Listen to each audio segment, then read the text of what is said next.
happy Friday. I'd like to start our Friday off by doing a religion lesson. So for you to join along today, I would love for you to grab your religion books and turn to page 262. So if you need to go grab it, just pause the video right now, go grab your video or religion book, and then we can do this together. So we've already talked about our parish. Our parish is St. Rose Lima, and it's led by the pastor, who is Father Rafa. But today we're going to be talking about bishops and how they lead the church and who picked bishops to lead the church. So I'd like you to grab your book and read along with me as I read this, and then we're going to talk about it at the end. So we're starting into the We Believe section. Jesus chose the 12 apostles to lead and care for his followers. He chose the apostle Peter to be the leader of the apostles. Peter and the other apostles were the first leaders of the church. They led the church in continuing the work of Jesus. Peter and the apostles chose other men to lead and serve the church. These leaders became known as bishops. Bishops still lead and serve the church today.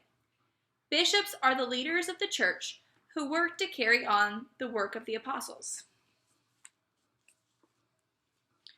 A bishop is chosen by the Pope to lead and care for a diocese. A diocese is an area of the church led by a bishop. A diocese is made up of all the Catholics who live in a certain area. The bishop guides and serves the members of his diocese. He passes on the teachings of Jesus, and he helps the people to grow closer to God. So what I want to talk about today is who is our bishop and what diocese are we a part of. So I'm going to tell you one of the answers, and then the other answer you have to go and do some research on. So our diocese, the area that St. Rose is kind of like zoned to, is called the Diocese of Galveston-Houston.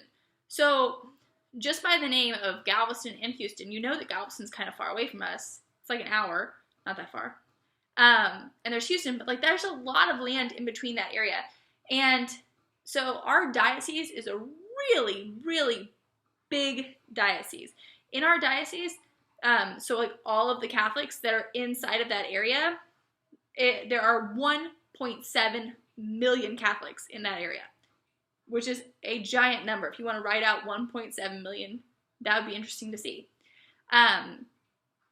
So our diocese is the Diocese of Galveston-Houston, and there are some dioceses that are small that don't need as much guidance, but our diocese is so big that not only does it need one bishop, we actually have more than one bishop. We have an archbishop in our diocese, and then we have an auxiliary bishop. And then we have there's a couple other retired auxiliary bishops that are still living. So what I want you to talk about with your parents and do some research today is I want you to go online. You can look it up on the Archdiocese of Galveston-Houston page, or you can Google bishops in the Archdiocese of Galveston-Houston. And I want you to find out the name of our archbishop and who is his auxiliary bishop. So that's 2 questions for you today. And then I also would like you to complete this little puzzle at the bottom of your page right here. Oh, don't look at that. Mine has the answers. You do the puzzle on your own, and then I would like you to do your research and send me an email telling me who is the Archbishop of the Diocese of Galveston-Houston and who is the auxiliary bishop. All right, have a good Friday, guys.